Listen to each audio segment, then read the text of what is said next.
Hello everyone, it's Mary. Welcome back to our Saturday craft day with Kraftgali. We are going to be having some fun today, and I will tell you I pulled out the fortune teller stamp set from Lawn Fawn again because I do not shy away from using my stuff multiple times. So we are going to take another journey with this stamp set today. I had a blast. All right, so let's get started. I am going to be using some Versafine Clair Nocturne ink because I'm going to be using a real brush pen, which is watercolor, kind of water-based marker. So I'm using this ink because it works beautifully with watercoloring, and I'm stamping it out on some Bristol Smooth cardstock. Bristol Smooth, you've heard me a million times, is the only way to go for me when it comes to these real brush pens. Here's my stash of real brush pens. So I just go through and look at the colors. I have swatched them out, which is probably something I should pull out and look at, but I need to find some way to organize these markers because as of right now, I just grab what color I think I'll like and I play with them. That's it. Not really recommended. I don't do that with virtually any other medium, but I'm a little overwhelmed. I have so many markers. So I need to find a little happy home for them. Okay, so I pulled out some blues, purples, and pinks, and I'm using Arteza watercolor cardstock, which is 140 pound. Really like this watercolor cardstock.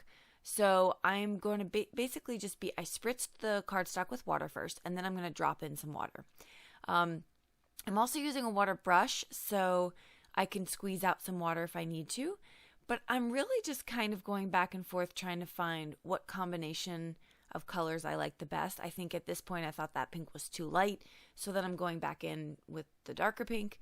If you're wondering what that little sheet is to the right that has my paints on it, that is a cut down piece of cutting board from the Dollar Tree. So you get 2 to a pack, and each cutting board is like 11 by 14.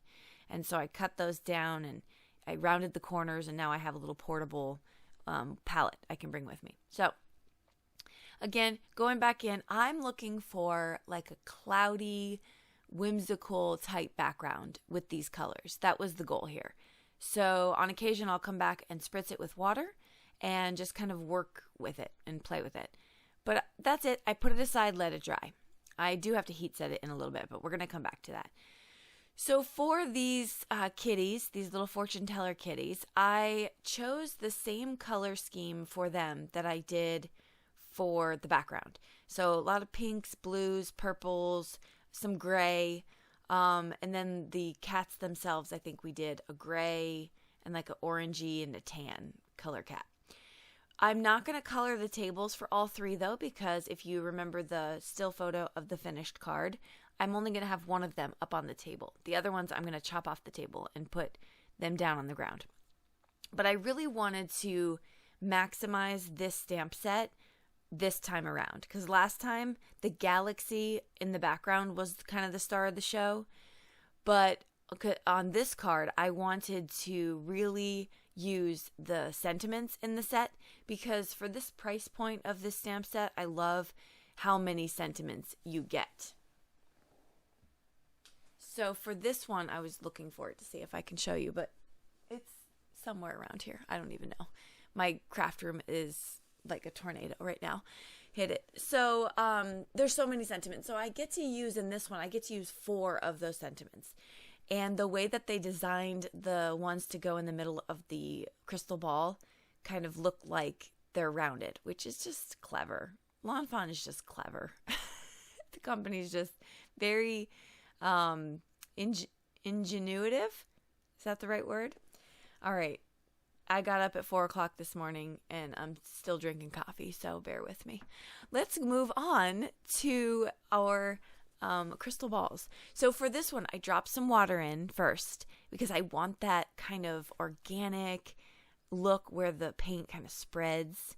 And so I am doing the same technique for all 3, slightly different colors. I didn't want them to match perfectly. I even threw in some yellow here on this one to make a little bit of a green color. And then on the third one, back to kind of like a purple, pink, or blue kind of mix. So I'm loving the way that this is coming out so far. I think it's just the color scheme that I'm really drawn to.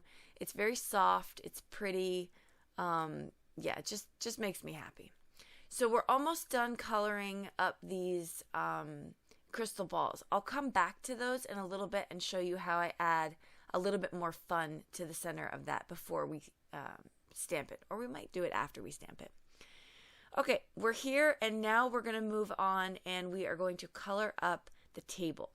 So I tried my very best at first to be careful when I was coloring in and not cover up the stars and the moon and all that. But I couldn't do it. It was too hard, and then I'm trying to blend colors. So in the end, I kind of just figured, here's what I'm going to do. I'm going to color this up completely. So now you can start to see I'm about to cover it with my paintbrush, my water brush. And I said I'm going to cover it completely, and then I'm going to go back in and I'm going to put some sort of embellishment on top of the stars and the moon.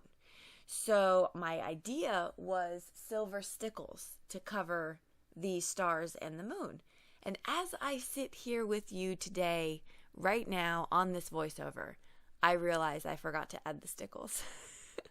Right now, I realize that. So when you see the still photos again, it's a done deal. I will add them after I get off this voiceover. Okay, Tattered Angels is this pearlescent spray that I took off camera and sprayed my card panel with. And I'm trying to show you that glimmer and that sheen. It's almost like a really pearlescent sheen. I love it.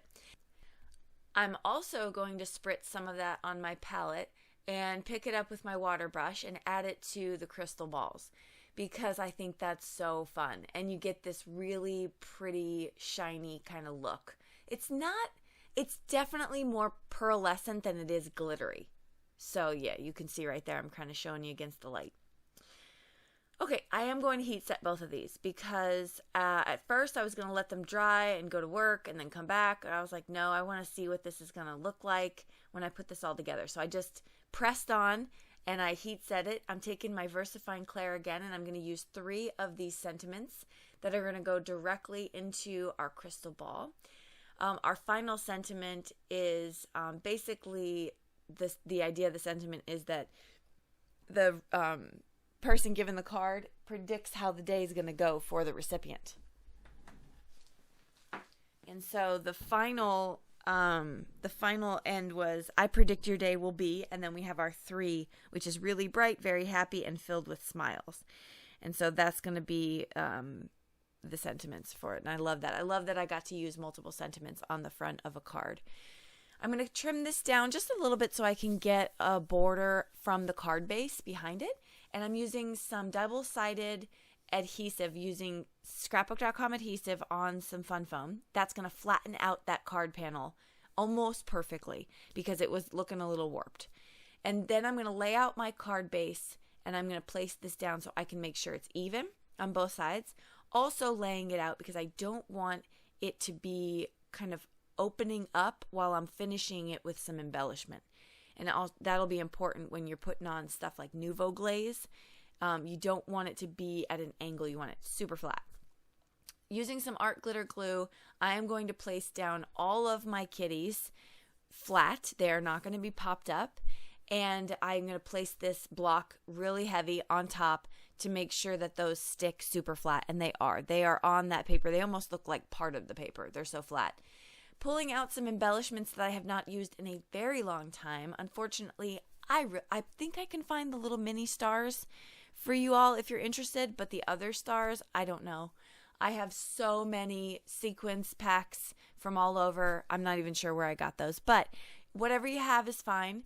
Add a little bit of fun to the background, and then I'm going to finish this card off with some Nouveau glaze.